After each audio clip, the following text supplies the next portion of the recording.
নমস্কার, আমি ঈশা। আমার আর্ট চ্যানেলে সবাইকে স্বাগত। আজ কিছু কথা শেয়ার করব, কারণ আস্তে আস্তে গ্রোয়িং এর পথে এগিয়ে যাচ্ছি। জানি এখনো অনেকটা বাকি। আই থিঙ্ক এখান থেকে শুরু করা উচিত। আজ থেকে প্রায় 3-3.5 বছর আগে থেকে আমি আমার ইউটিউব ভিডিও করা শুরু করি। আমার ভিডিওগুলো নানা ধরনের আর্ট ফর্মের উপরে। কখনো ভিউ বেড়েছে, কখনো কমেছে, কখনো লাইক বেড়েছে, কখনো কমেছে, তবে আমি থেমে থাকিনি। আজও একই রকম ভিডিও করে যাচ্ছি, হাল ছাড়িনি। কারণ জানি কোনো কিছু শুরু করার আগে অনেক বাধা, অনেক সমস্যার সম্মুখীন হতে হয়। এরকমই কিছু বাধা, বিপত্তি বা ডিমোটিভেশনের জন্য আমি 1 ইয়ার ওয়েস্ট করেছিলাম। ভিডিও বানানো অফ করে দিয়েছিলাম। অনেক কথা শুনেছিলাম, এরকম ভিডিও বানিয়ে কি হবে, অনেক বেশি সময় দিতে হয়, অনেক খাটতে হয়। তারপর বুঝলাম সত্যিই তো খাটতে তো হবেই। কথায় আছে, কষ্ট না করলে কেষ্ট মেলে না। এই কথা মাথায় রেখেই আজও এগিয়ে যাচ্ছি।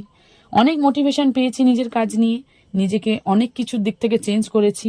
লোকের সাথে নিজেকে কম্পেয়ার করা বন্ধ করেছি, নিজের কাজে বেশি কনসেন্ট্রেট করেছি। দেখেছি কাল কোথায় ছিলাম আমি আর আজ কোথায় আছি।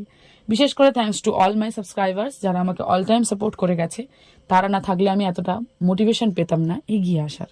আর তাদের উদ্দেশ্যে বলি, যারা নতুন কিছু শুরু করতে যাচ্ছ, একটা কথা মাথায় রাখতে হবে, যে কোনো টাইপেরই কন্টেন্ট হোক, যে কোনো টাইপের ব্লগ হোক, যে কোনো প্রফেশন হোক, নিজেদের কিছু শুরু করতে চাইলে নিজের মনের কথা শুনে এগিয়ে যাও।